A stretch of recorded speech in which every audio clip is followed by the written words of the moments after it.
Selamat siang, perkenalkan nama saya Duma Elida Rosalina. Saya dari Lembaga Pekarya Kesehatan. Pada siang hari ini, saya akan mempresentasikan tentang tema 2, yaitu SKL berbasis KKNI sebagai acuan pengujian dan penilaian uji kompetensi. Secara singkat saya akan menjelaskan latar belakang tentang pekarya kesehatan. Indonesia memiliki berbagai keunggulan untuk mampu berkembang menjadi negara maju. Kemampuan bersaing dalam sektor sumber daya manusia tidak hanya membutuhkan keunggulan dalam hal mutu, akan tetapi juga memerlukan upaya-upaya pengenalan, pengakuan, serta penyetaraan kualifikasi pada bidang-bidang keilmuan dan keahlian yang relevan baik secara bilateral, regional, maupun internasional.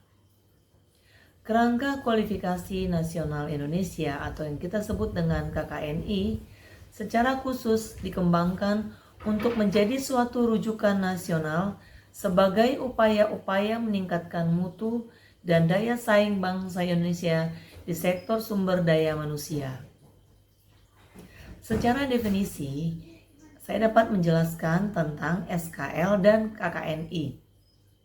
SKL atau Standar Kompetensi Lulusan adalah pedoman penilaian dalam penentuan kelulusan peserta didik pada lembaga kursus dan pelatihan, serta sebagai acuan dalam menyusun intervensi atau memutakhirkan kurikulum. Sedangkan KKNI atau yang kita sebut dengan Kerangka Kualifikasi Nasional Indonesia adalah salah satu langkah untuk mewujudkan mutu dikaitkan dengan program pengembangan sistem pendidikan dan pelatihan secara nasional. Apa saja tujuan dari penyusunan SKL? SKL disusun untuk digunakan sebagai pedoman penilaian dalam penentuan kelulusan peserta didik pada lembaga khusus dan pelatihan serta bagi yang belajar mandiri. 2.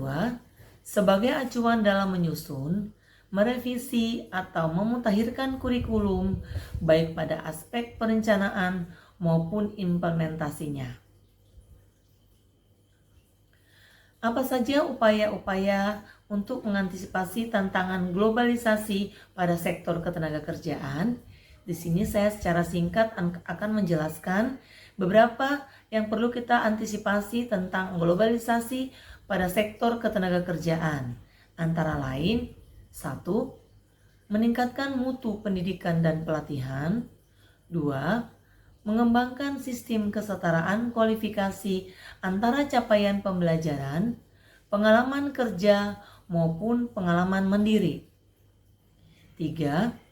Meningkatkan kerjasama dan pengakuan timbal balik yang saling menguntungkan antara institusi penghasil dengan pengguna tenaga kerja. Yang keempat, meningkatkan pengakuan dan kesetaraan kualifikasi ketenagakerjaan Indonesia dengan negara-negara lain di Indonesia. Pekarya kesehatan. Secara singkat saya akan menjelaskan juga tentang keahlian pekarya kesehatan. Apa saja keahlian dari pekarya kesehatan? Itu keahlian dari pekarya kesehatan ini adalah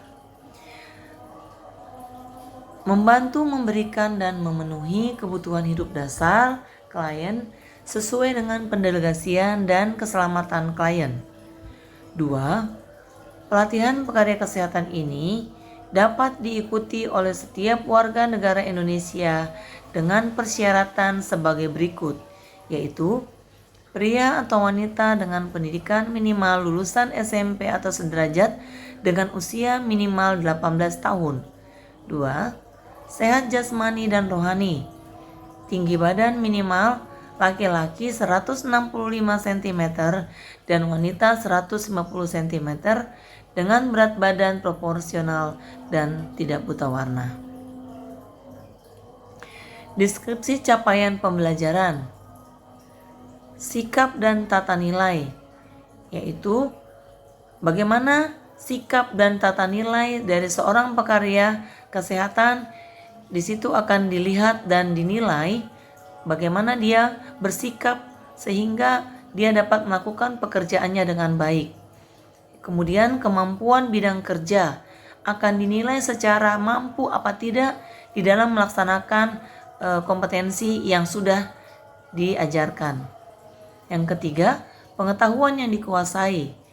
Secara khusus, seorang pekarya kesehatan juga dituntut untuk mengetahui dan secara teori atau secara ilmu agar dapat melaksanakan praktek yang sudah diajarkan.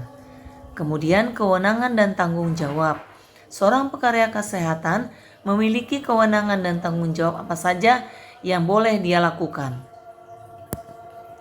Kemudian, pekarya kesehatan memiliki kompetensi atau jenjang disebut dengan jenjang 2. Antara lain, mampu melaksanakan satu tugas spesifik dengan menggunakan alat, prosedur, dan informasi yang lazim dilakukan, serta menunjukkan kinerja dengan mutu yang terukur di bawah pengawasan langsung atasannya. Yang kedua, memiliki pengetahuan operasional dasar dan pengetahuan faktual bidang kerja yang spesifik sehingga mampu memilih pemecahan yang tersedia terhadap masalah yang lazim timbul. Yang ketiga, bertanggung jawab pada pekerjaan sendiri dan dapat diberi tanggung jawab membimbing orang lain. Setiap peserta yang telah mengikuti pelatihan pekarya kesehatan ini akan diberi evaluasi akhir yang bertujuan untuk mengukur kemampuan peserta didik dalam memahami dan mempraktekkan materi yang sudah diberikan pengajar atau instruktur berupa uji komprehensif atau uji tertulis bagi semua modul dalam pelatihan dan uji praktek dengan klien ataupun dengan alat peraga penunjang. Secara singkat kita dapat lihat tentang penjabaran SKL, yaitu unit kompetensi, elemen kompetensi, dan indikator kelulusan. Uji kompetensi diperlukan peserta didik untuk mendapatkan pengakuan keahlian secara nasional dan internasional di bidang pekarya kesehatan. Peserta yang dinyatakan kompeten setelah mengikuti uji kompetensi akan mendapatkan 1 lembar sertifikasi kompetensi yang juga memiliki belangko sertifikasi kompetensi yang diterbitkan oleh Kemendikbud.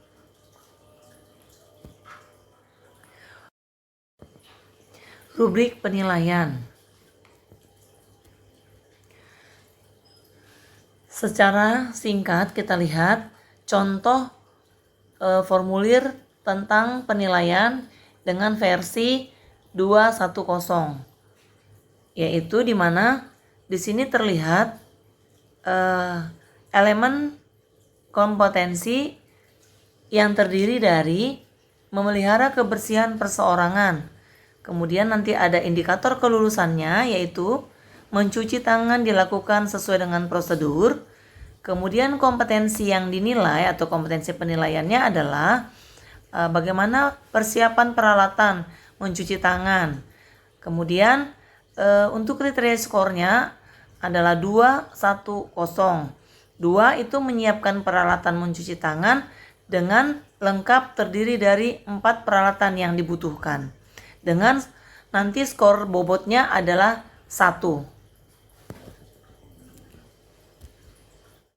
Di sini saya akan memperlihatkan video terkait dengan kompetensi pekarya kesehatan, di mana mereka selama pendidikan mereka akan dilatih dan akan diajarkan tentang praktek kompetensi yang akan mereka lakukan dan juga yang akan diujikan oleh pekarya kesehatan.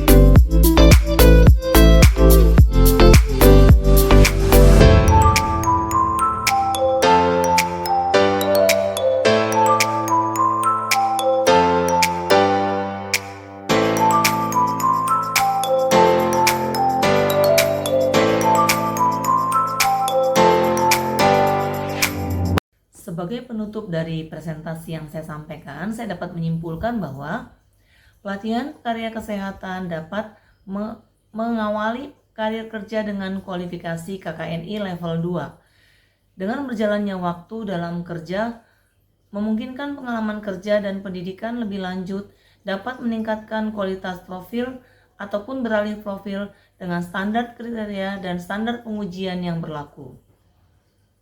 Yang kedua, pelatihan pekerja kesehatan dapat diakui sebagai bagian dari capaian pembelajaran khusus adalah masyarakat yang belajar mandiri, pengalaman yang didapatkan di tempat kerja pekerja kesehatan, dan pendidikan formal yang menyelenggarakan kurikuler pekerja kesehatan dengan memperhatikan standar kriteria dan standar penilaian yang berlaku.